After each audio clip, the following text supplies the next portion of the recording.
Մենք թողինք փախանք լեռներից, եկել ենք մկայես դաշտի մեջ, խաղողի այգի ենք տնկել։ Սարոյանի պատմվածքը Թորգոմյանների ընտանիքի մասին է, որոնք ժամանակին Բիթլիսից գաղթել են, հասել են Կալիֆոռնիա ու խաղողի այգի հիմնել։ Այդ այգին դառնում է նրանց գոյության իմաստը, բայց երբ այգին օտարվում է բանկի կողմից, պարտքը չվճարելու պատճառով այդ կորուստը դառնում է ոչ միայն նյութական, այլև հոգեբանական, որպես ինքնության կորստի խորհրդանիշ։ Տիգրան Գյուլումյանի բեմադրությունը կինոյի ու թատրոնի միջև լարված ճոճանակ էր հիշեցնում, որը հանդիսատեսի ուշադրությունը պահում էր մինչև վերջ։ Անգամ էլեկտրաէներգիայի անսպասելի անջատումը չխաթարեց մթնոլորտը։ Րոպեներ անց ներկայացումը շարունակվեց առանց վարագույրի, առանց ձևականությունների։ Բեմադրիչը խոստովանում է. Միշտ վախեցել եմ դառնալ Սարոյան, որովհետև բոլոր դեպքերում Սարոյանը մնում է Սարոյան, իր նրբագեղությամբ, իր խորությամբ, իր պարզ, բայց պարզության մեջ բարդ։ Վերջի վախեցել եմ կորցնել այն կարևոր տողատակերը, ինչը Սարոյանը դնում է իր ստեղծագործությունում։ Ներկայացման մեջ գաղթական հայը ներկայացված է ոչ թե զոհի, այլ արժանապատիվ ապրող մարդու կերպարով։ Վերջի տարիներին բոլորս կփաստենք ու ցանկացած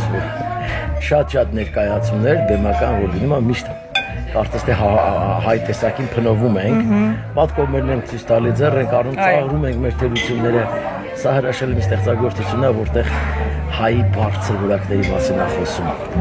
հայի երազանքների, հայի կարոտի ու հայի չկոտրվելու, միավորվելու մի փոքրիկ ընտանիք, որը կարծես հավաքական հայի մեծ ընտանիքն է։ Պապի խաղողի այգին կորցնող, բայց հոգով հաստատուն Մակար Թորգոմյանի կերպարը մարմնավորում է Ալբերտ Սաֆարյանը։ Նրա կողքին են թոռնիկ Մուրադը, 12-ամյա Արամե Սողոմոնյանի խաղով եւ թոռնուհին Էլեն Դանելյանի մարմնավորմամբ։ Իմ կերպարը Մուրադ Թորգոմյանն է,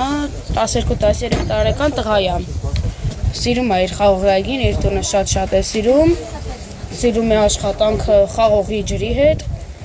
Հորն է շատ օգնում, միշտ հոր թիկունքին կանգնած է։ Արծրուն Հարությունյանի նորվեգացի հերոսը գալիս է Թորգոմյանների տուն։ Դերասանն ասում է, որ այս կերպարը միանգամայն տարբերվում է իր նախորդ դերերից։ Գալիս է հայտնում այն պահին, որ պետք է այս մարդիկ տունը կորցնեն, իրենց տունը, այգին, ու չունենալով տուն տեղ, ընտանիքի պապը ասում է, որ պիտի ապրես մեր հետ։ Այս սա էլ է մարդասիրության մի մեծ դրսևորում, որ հայ տեսակից է գալիս։ Սարգիս Չալաբյանը մարմնավորում է ընտանիքի ավագ որդուն, որի ուսերին է դրված ընտանիքը պահելու եւ խաղողի այգին չկորցնելու ողջ բեռը։ Հոր կերպարը մի քիչ ավելի դրամատիկ է, ավելի խորն է այնտեղ,